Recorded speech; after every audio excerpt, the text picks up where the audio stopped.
Hi everybody. So today we're continuing with deburring the elevator pieces, and we have a guest. So one of the flying club members contacted me, said he wanted to come out and help me do some work on the plane one day. Actually, I believe it was that Saturday. I told him, I said, well, we're not really, I don't really have anything planned other than just boring metal work, and he didn't even care. He had a million questions. He was very excited. So he's going to be joining us for this video.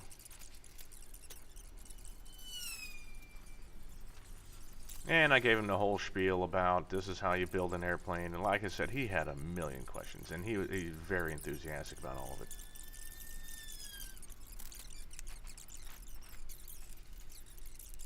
And the question is, how hard is it? I said, look, it's not hard. You just have to be thorough. Anyone can really do it if they just pay attention. He said, well, if everyone can do it, how come not everyone does it? I said, well, okay. There's also the time and money factor. So here I'm just showing him all the usual bits. Showing him some, going through all the safety, which is very important. Safety is very important.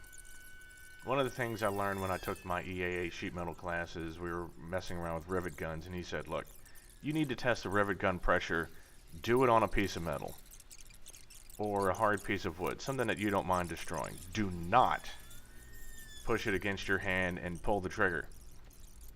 I'm thinking, oh, it's just a light little rivet gun. Yeah, so one day I had the flat set on my rivet gun, and I had the power turned low. Well, I mean low for like, size 3 rivets. And I just, jokingly put it against the palm of my hand, and I pulled the trigger, and holy hell. I'm lucky I didn't shatter the bones in my forearm. It only hit twice, and I just pulled it away in abject pain. Just feels like someone had... It feels like I punched a wall with an open palm as hard as I possibly could. So, let me tell you, don't be a dumbass like yours truly. Take the safety thing seriously. If I come out of this airplane with all my fingers intact and everything still attached to my body, it'll be that'll be more amazing than the fact that I've actually built an airplane. That's the truth. So I've got my new friend here working on deburring holes, and showed him the power of the deburr extension. How do you deburr holes on the inside of a flange? You need to have a nice extension. Now, I've read the forums, and some people say, well, it's truly not a 90-degree angle that you're getting on that hole when you're deburring. You've got you got the extension there, and you're sliding over the other flange, so it might elongate it on one side. Is that true? Yes.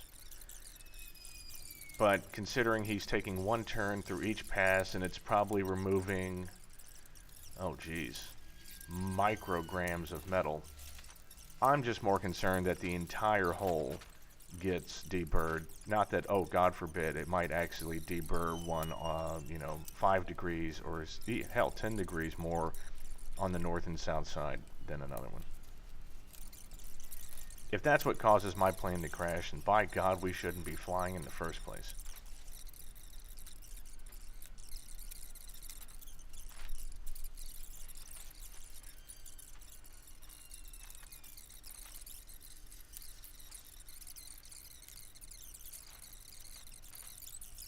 So I will say, having help is very nice.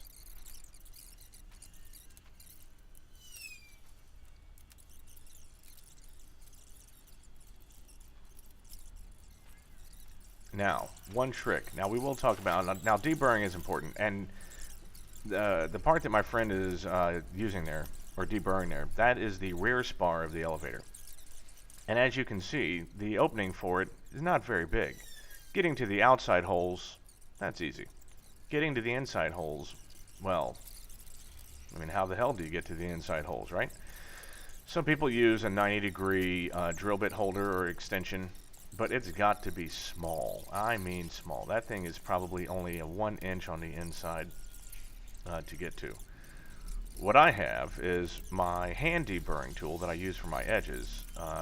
Comes with several bits, and one of the bits, what I did was I took one of the smallest bits, and it's actually bent and shaped to do both sides of big holes. So if you have extremely thick skin, you put this deburr tool through, and as you ream the hole, it does both sides at the same time. And while that works great for big holes, it was way too big to actually fit through these number 40 holes. So what I did was I modified it on a bench grinder so that I could slip the end of that deburring tool through a number 40 hole, and when I ream it out, it would actually ream out the inside of the hole. So you just do a couple passes on the inside of that hole. It's not as good as your speed deburring tool that's used by hand, but it works pretty well. So that was the experience with one of our members, and I will see you next time.